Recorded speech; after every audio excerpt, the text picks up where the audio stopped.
Hi, my name is Pete Schichtel, and I write the North American Indian Artifacts column for the American Digger magazine. It's a bi-monthly supplementation to the column. We hope to offer a sort of a video, sort of an explanation to illustrate and further illustrate some of the details of some of the writing. In this particular issue, we are talking about paleo knives and the evolution of knives and different knife forms. Knives have been around for thousands of years. In the European context, the American Indian artifact context, they've been around for thousands of years. From paleo times, some of the earliest known bifaces, all the way up to trade period. They've been in continual use. One of the trickier elements in collecting Indian artifacts, knives and such, is to be able to identify particularly what they were used for. And over the years, a lot of items have become confused with others. Spear points have gotten confused with knives, not understanding they were not spear points, they were just basically knives. A lot of the larger points that were used in darts may have also been used as knives and things like that. And what I hope to do is illustrate to you some of the differences between these sorts of things and how wear and sharpening pattern and resharpening patterns can change knives, Indian knives, from one form to the next. So we're mostly going to deal with hafted knives. Two extremes in a knife form. The early paleo biface, illustrated by flaking all around, but no particular basal treatment or no particular hafting, most likely held in the hand, all the way up to trade knives, which was found under the floorboards of a fort in Wyoming. Paleo Man, some of the earliest man in our hemisphere, came into this region around 15,000 BC, coming across the Bering Strait down into the Americas, generally depicted as oversized guys hunting woolly mammoths and running around with heavy spears. They were actually very sophisticated in their tool industry, and they were able to chip some of these very exquisite tools, blades, spear points, and dart points, which became to be known as Clovis, Sandia, and latter type paleo and early archaic points. A few of these here exhibit some exquisite chipping, some beautifully done work. Now, in most cases, a lot of these are assumed to be heavy spear points, but what many people now begin to understand in the study of chipping patterns and wear patterns, that a lot were not spear points, but were knives, in fact. And we hope to be able to illustrate to you some of the different patterns and some of the different wear that you can see on these that will help to illustrate that fact a little bit further.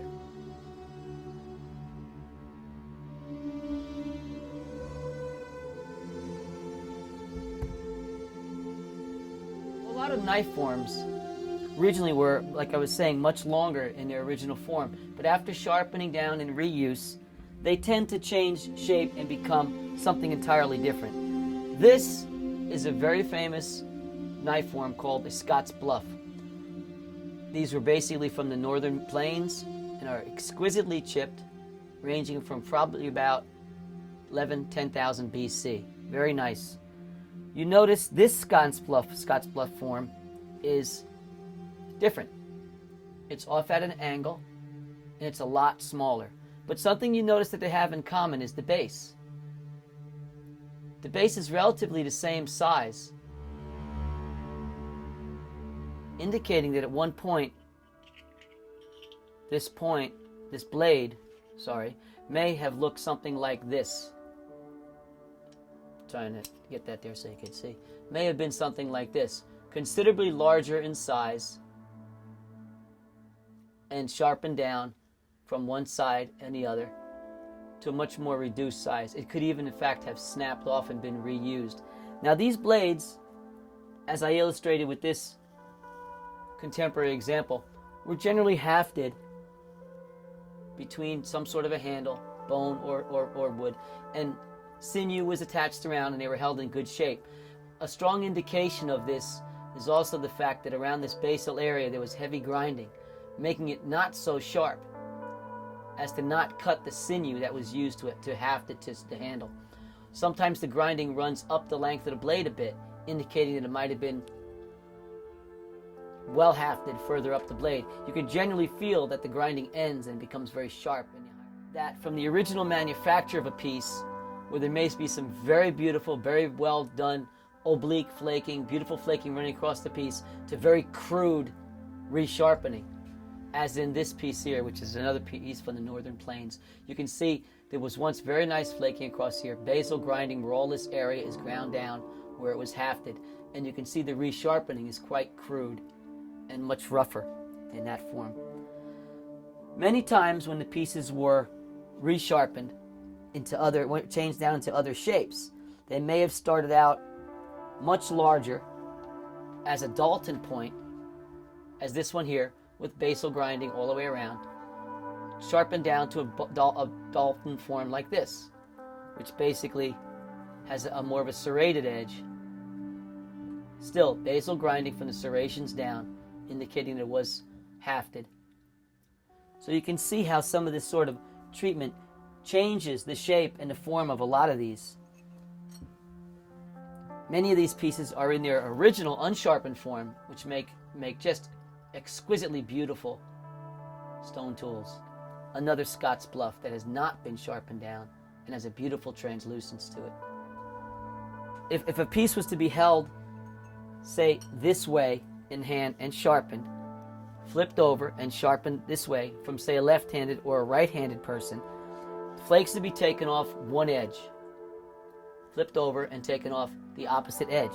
Okay, here's a knife form, still in fairly large form, but this piece clearly illustrates what can happen with resharpening. It becomes this twisted sort of a thing as it's sharpened off from one edge and causing it to lose its shape and become somewhat irregular. Now that edge was probably not resharpened, but you could clearly show how someone handled this and resharpened it at one point from one side, giving it a twisted sort of a look to it. Now a lot of people initially, collectors, assumed that this was simply how they were made, but the twisted form, as you can see in other pieces, is very extreme, where this almost looks like a propeller because it's been sharpened from one side and then the other. And this was probably a very large form at one time, taken down through resharpening. The basal grinding is all evident that it was held in a hafted form. But that all can be seen that way. This wouldn't have been necessary for arrowheads or spear points because they just wouldn't have had the wear that would be acquired in a piece that was used for continual cutting. Now these are two local pieces I found in my own town when I was younger. Actually, I was a boy. This is called the Paleo Man point, basically identified by its basal style, shape of the base, and the notching. Now here is another Paleo Man point, which has been clearly, base is almost exactly the same, but this piece has been well sharpened down, transformed into what a lot of collectors refer to as drill form. May or may not be what it is. It just really could be a worn out knife, but we'll take that for what it is. But that's a clear example of how that occurs. This illustrates another very well sharpened piece. This is a Paleo Blade that I'd found locally about a year ago that once probably most closely resembled this piece here, which is a millisand.